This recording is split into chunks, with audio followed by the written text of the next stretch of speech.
வருஷத்துக்கு முன்னாடி எங்கள் வீட்டில் எந்த டேப்பை திறந்தாலும் தண்ணி வரலை. மோட்ரு மேலே மோட்ரு போடுறோம், டேங்க் நிரம்பி நிரம்பி வடியுது, ஆனால் டேப்பில் தண்ணியே வர மாட்டேங்குது. என்ன பண்ணுறது? டேங்கை திறந்து மேலே ஏறி பார்க்குறோம், தண்ணி ஃபுல்லாக இருக்கு. எங்களால் ஒன்றும் யூகிக்க முடியல, கணிக்க முடியல, ஏன் தண்ணி வர மாட்டேங்குது. அப்புறம் எங்கள் வீட்டு ஸ்ட்ரீட்டில் ஒரு நல்ல நண்பர் இருக்கார், சசிதரன் அப்படின்னு, பிளம்பர். அவருக்கு ஃபோன் பண்ணேன், சசி அண்ணா கொஞ்சம் வீட்டுக்கு வரீங்களா? சசி வந்தார். நாங்கள் பாஸ்டர் இது மாதிரி டேப்பில் தண்ணி வர மாட்டேங்குது அப்படியான்னு சொல்லிட்டு என்ன பண்ணார், நேராக டேங்க் போனார். சரி, அவர் டேங்க்கு போயிருக்காருன்ட்டு நானும் அவர் போயிட்டு ஒரு 2 நிமிஷம் பொறுத்து மேலே ஏறினேன். கையில் இவ்வளோ பேர் ஒரு நெல்லிக்காய் காட்டினார். அவர் எடுத்தார் பாருங்க, அவருக்கு தெரியுது டேங்க்ல இருந்து குழாய்க்குள்ள போற அந்த இடத்துல கரெக்டா நெல்லிக்காய் பூ அடைச்சிட்டு இருக்கு. அந்த அடைப்பை எடுத்த உடனே பாருங்க டேப்ல தண்ணி வந்துருச்சு. அது நமக்கு தெரிய மாட்டேங்குது, பிளம்பருக்கு தெரியுது பாருங்களேன்.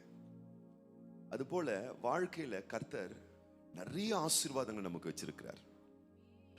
அல்ல அல்ல குறையாத ஐஸ்வர்யங்களையும் நிம்மதிகளையும் சந்தோஷங்களையும் வெற்றிகளையும் நல்வாழ்வுகளையும் நாம் அனுபவிப்பதற்கு சகலவிதமான நன்மைகளையும் சிலுவையிலே சம்பாதித்து கொட்டி குவித்து வைத்திருக்கிறார்.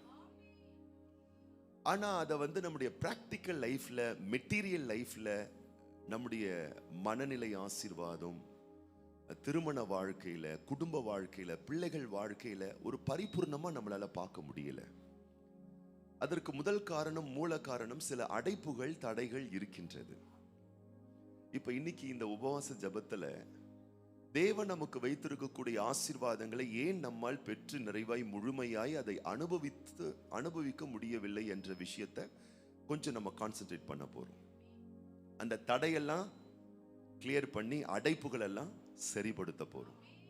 எப்படின்னா, வார்த்தையின் அடிப்படையில், வசனத்தின் அடிப்படையில், கர்த்தருடைய ஆவியானவருக்கு நம்முடைய மனதையும் சரீரத்தையும் செவியும் ஒப்பு கொடுத்து தத்தம் செய்து கீழ்ப்படியும் போது டாடி சொல்வார் பாருங்களேன், வீடு என் வீடு தான், டேங்க் ஏன் டேங்க் தான், டேப்பு ஏன் டேப்பு தான், நான் தான் காசுக்கு பணத்தை கொடுத்து வாங்கியிருக்கேன், அது எனக்குரியது தான். ஆனா எனக்கே தெரியல எங்க அடைப்பு இருக்குன்னு. என்னாலே அடைப்பு என்ன பண்ண முடியல, சரி பண்ண முடியல. ஒரு பிளம்பர் தேவைப்படுறாரு பாருங்களேன். உடம்பு என் உடம்பு தான், கணவன் என் கணவர் தான், மனைவி என் மனைவி தான், பிள்ளைகள் நான் பெற்ற பிள்ளைகள் தான், வேலை என் வேலை தான், படிப்பு என் படிப்பு தான், வீடு என் வீடு தான், குடும்பம் என் குடும்பம் தான். ஆனா என்னாலேயே சில நேரத்தில் சரி பண்ண முடியல, கரெக்ட் பண்ண முடியல, சரி செய்து கொள்ள முடியல. இப்போ என்ன தேவைப்படுதுன்னா, ஏற்ற வேளையில் நாம் வேண்டிக் கொள்வது என்னதென்று நமக்கே தெரியல. ஏற்ற நேரத்துல எப்படி சில விஷயங்களை ஹேண்டில் பண்ணணும், கையாளணும், எப்படி சில விஷயங்களை நல்வழிப்படுத்தணும் நமக்கே தெரியல. வேதம் சொல்லுகிறது, ஏற்ற வேளையில் என்ன செய்யணும், எப்படி ஜெபிக்கணும், என்ன பண்ணணும் செய்ய அறியாத நேரத்துல பரிசுத்த ஆவியானவர் நமக்காக வாக்கு கடங்காத பெருமூச்சுகளோடு நமக்கு விண்ணப்பங்களை, வேண்டுதல்களை நமக்காக ஏறெடுத்து நமக்கு ஹெல்ப் பண்றவரா, சப்போர்ட் பண்றவரா இருக்கிறார் பாருங்க. அப்ப சபை என்பது ஏன், போதகம் என்பது ஏன், போதகர் ஏன், வசனம் ஏன், வேதம் ஏன், வார்த்தை ஏன், நம்மளை உபத்திரவப்படுத்துறதுக்காக இது கிடையாது, நம்மளை கஷ்டப்படுத்துறதுக்காக இது கிடையாது, நம்மளை கரெக்ட் பண்றதுக்காக தான் வேதம். சபை, போதனை, போதகர், ஊழியக்காரங்க, வசனம், வார்த்தை, ஆவியானவர், இந்த ஆவிக்குரிய ஏதுக்கள் எதுவுமே நம்மை சங்கடப்படுத்துவதற்காக அல்ல, நம்மளை சரிப்படுத்துவதற்காகத்தான். அல்லேலூயா. நம்மளை பலப்படுத்துறதுக்காகத்தான், நம்மளை வளர வைப்பதற்காகத்தான். அப்ப என்னைக்கு ஒரு குட்டி சாமுவேலை போல சொல்லும் கர்த்தாவே அடியேன் கேட்கிறேன் என்ற அந்த தாழ்மையான இருதயம், அப்ப அவர் பேசுறார் பாருங்களேன். சாமுவேல் கிட்ட வந்து கூப்பிடுறார், ஆலயத்துக்கு வந்து சாமுவேலே சாமுவேலே.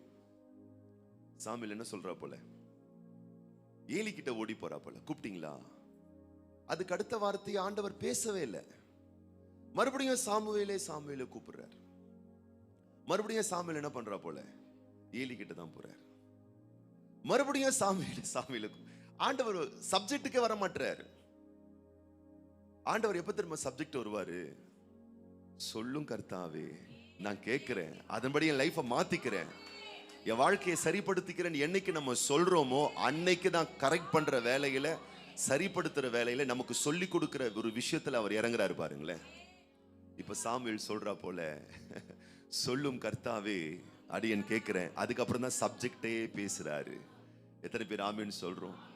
இன்னைக்கு அப்படியே கரங்களை உயர்த்தி சொல்லும் கர்த்தாவே, ஆசீர்வாத தடைகள், ஏன் தடைகள், அந்த தடை எப்படி நீக்குவது, எனக்கு சொல்லும் கர்த்தாவே, நான் ஒபே பண்றேன், நான் கேட்கிறேன், எனக்கு உதவி செய்யும் ஆவியானவரே. இந்த தாழ்மையான கீழ்ப்படுதலான இருதயம் நமக்கு எப்பவுமே இருக்கணும் பாருங்களேன். அது பெரிய ஆசீர்வாதம். அதான் பெரிய ஆசீர்வாதம், பெரிய ஆசீர்வாதம். அப்போ இஸ்ரவேல் மக்களை எகிப்து தேசத்திலிருந்து ஆண்டவர் அழைத்து கொண்டு வருகிறார். இப்போ எங்க வந்துட்டாங்கன்னா, மக்கள் லட்சோப லட்சம் மக்கள் கானான் தேசத்தின் என்ட்ரன்ஸ்ல வந்துட்டாங்க. எல்லாரும் உள்ள வந்துட்டாங்க.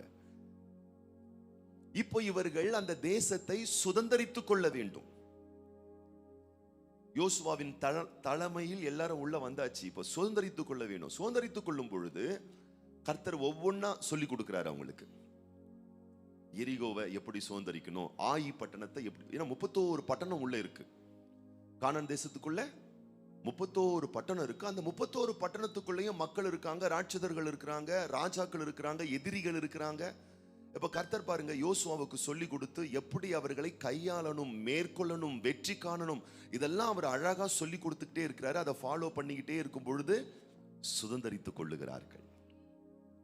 இப்போ அழகா சொல்லி கொடுக்கிறாரு. எரிகோவை சுதந்தரித்துக் கொண்டார்கள். ரொம்ப ஹாப்பி. வா, நம்ம எதிர்பார்த்த கானானை, கட்டாத வசதியான வீட்டை, நட்டாத தோட்டத்தை, வெட்டாத கிணறுகளை, பாலும் தேனும் ஓடுகிற நலமும் விசாலமான தேசத்தை எடுத்துட்டோம். இப்ப அடுத்தது ஆயி பட்டணத்துக்கு வராங்க.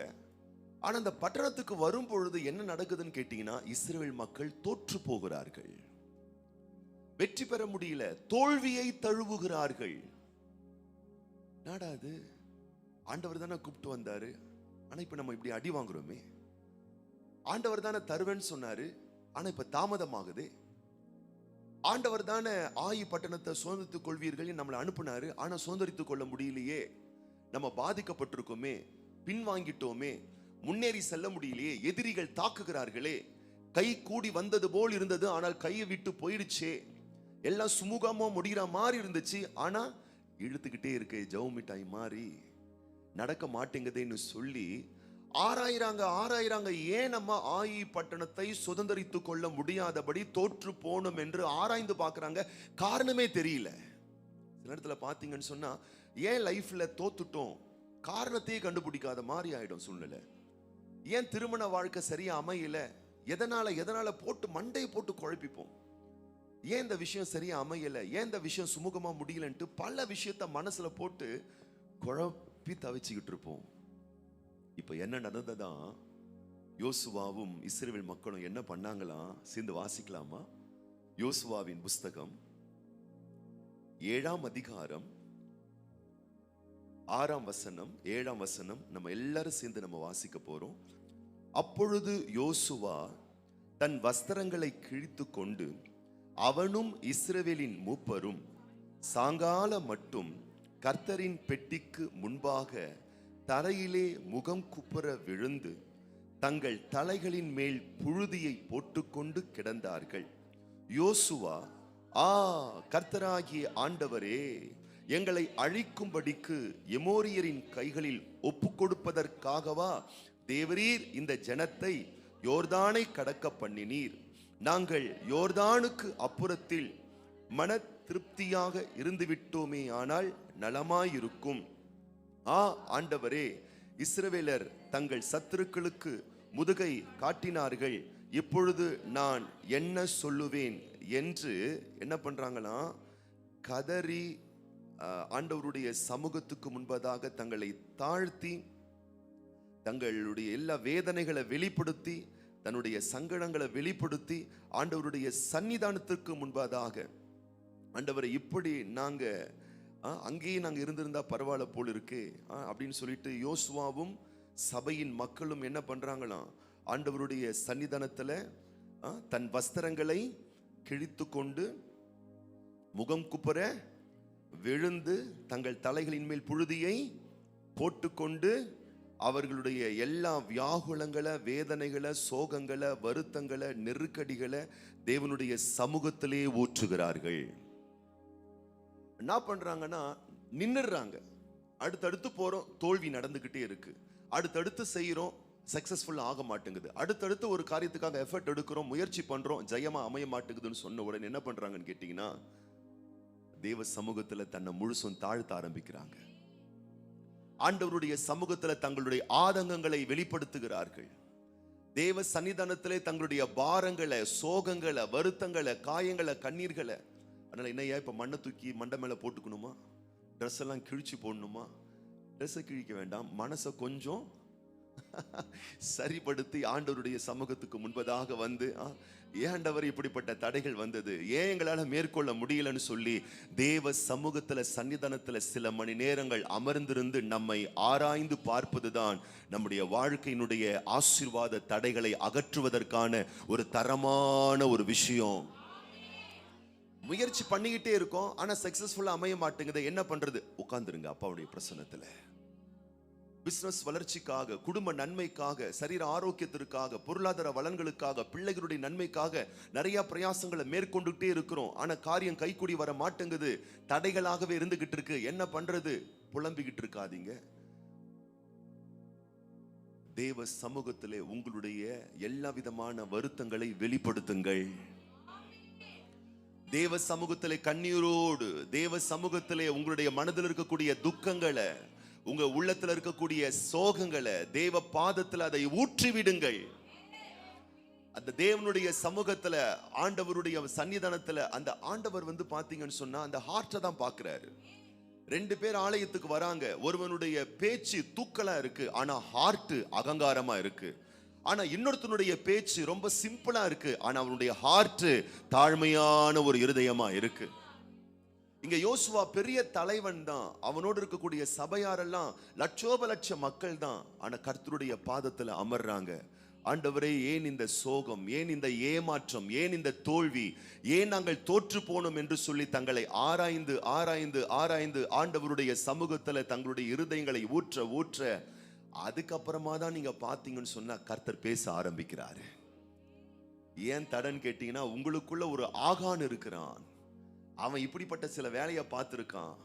அதை நீங்க சரி பண்ணுங்க, நிச்சயமாகவே நீங்கள் வெற்றி காண்பீர்கள் என்று காரியங்களை எப்படி சரிப்படுத்தணும்னு கர்த்தர் சொல்லி கொடுக்கிறாரு பாருங்களேன். கர்த்தர் பேச ஆரம்பிக்கிறார் பாருங்களேன்.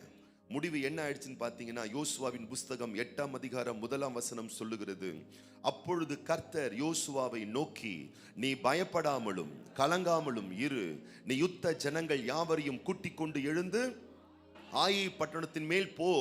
இதோ ஆயின் ராஜாவையும் அவன் ஜனத்தையும் பட்டணத்தையும் அவன் நாட்டையும் உன் கையிலே ஒப்பு கொடுத்தேன், வெற்றி உன்னுடையதாய் மாறும். இன்னைக்கு நமக்கு வேண்டியது ஒரு நிதானிப்பு. ஏன் ஆலயத்துல இப்படிப்பட்ட உபவாச ஜபங்களை நம்ம அனுசரிக்கிறோம்? வார நாட்கள்ல ஜபங்கள் ஏன் ஒழுங்கு செய்கிறோம்? ஏன் ஆராதனைகள் கூடி வரவு ஏன் எதற்காக வச்சிருக்கிறோம்? உங்களுக்கும் நேரம் இல்லை, எனக்கும் நேரம் இல்லை. நேரங்கட்ட நேரத்துல இந்த நேரம் எதற்கு என்பதற்காக அல்ல.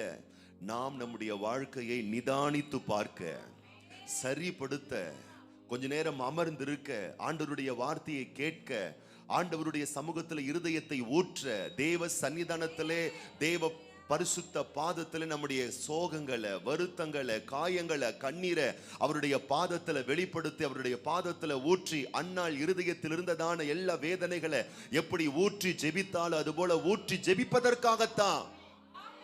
அப்ப நான் சொல்றேன், தேடல்களிலே கிடைக்காதது தேவனுடைய பாதத்திலே அவர்களுக்கு கிடைத்து விடுகிறது. தேடி தேடி போறேன், கூகுள்ல தேடுறேன், கூகுள்ல சர்ச் பண்றேன், சோசியல் மீடியாவில் தேடுறேன், சொந்தக்காரங்க கிட்ட தேடுறேன், நண்பர்கள் கிட்ட தேடுறேன், போனை போட்டு தேடுறேன், அவங்க கிட்ட தேடுறேன், இவங்க கிட்ட தேடுறேன். ஒன்னும் இல்ல, நீ உட்கார்ந்து இருக்கிற தேவ சன்னிதானத்துல ஜபத்தோடு, துதியோடு, அழுகையோடு, கண்ணீரோடு ஆண்டவருடைய சன்னிதானத்துல உன் இருதயத்தை ஊற்றுகிற அந்த ஆவிக்குரிய அனுபவத்தோடு நீ தேவனுடைய பாதத்துல உன் இருதயத்தை ஊற்றும் பொழுது தேவன் சொல்லி கொடுக்கிறார். ஆசீர்வாத தடைகளை எப்படி காலி பண்ணணும்னு தேவாதி தேவன் சொல்லி கொடுக்கிறார். இன்னைக்கு நம்ம கண்களை மூடி 2 கரங்களை ஆண்டவருக்கு நேராக உயர்த்தி யோசுவாவும் சபை மக்களும் ஜெபித்தது போல ஜெபிக்கலாமா? ஆண்டவரே, நாங்களும் எங்க வாழ்க்கையினுடைய அடுத்த அபார வளர்ச்சி அடைவதற்காக ஆண்டவரே வாக்குத்தத்தங்களை பெற்றிருக்கிறோம். எங்களுடைய குடும்ப நன்மைக்காக வாக்குத்தத்தங்களை பெற்றிருக்கிறோம். எங்களுடைய வீட்டு நன்மைக்காக வாக்குத்தத்தங்களை பெற்றிருக்கிறோம். எங்கள் சரீர ஆரோக்கியத்திற்காக வாக்குத்தத்தங்களை பெற்றிருக்கிறோம். எப்படி இஸ்ரவேல் மக்கள் கட்டாத வீடுகளை குறித்து, நட்டாத தோட்டங்களை குறித்து, வெட்டாத கிணறுகளை குறித்து, பாலும் தேனும் ஓடுகிற நலமும் விசாலமான தேசத்தை குறித்து வாக்கு தத்தங்களை பெற்றார்களோ, அதுபோலவே நாங்களும் எங்கள் குடும்ப வாழ்க்கை குறித்து, பிள்ளைகளை குறித்து, நன்மையை குறித்து ஆண்டவரை நாங்கள் வாக்கு தத்தங்களை பெற்றிருக்கிறோம். ஆனாலும் எங்களால் அதை சுதரித்துக் கொள்ள முடியவில்லையே. ஆண்டவரை, இன்றைக்கு ஆதங்கத்தோடு கண்ணீரோடு எங்களுடைய துக்கங்கள் நம்முடைய சமூகத்தில் நாங்கள் இறக்கி வைக்கிறோம் ஐயா. எங்கள் இருதயங்களை ஊற்றி விடுகிறோம். ஆசீர்வாத தடைகளை நீக்குவீராக, ஆசீர்வாத தடைகளை மாற்றுவீராக.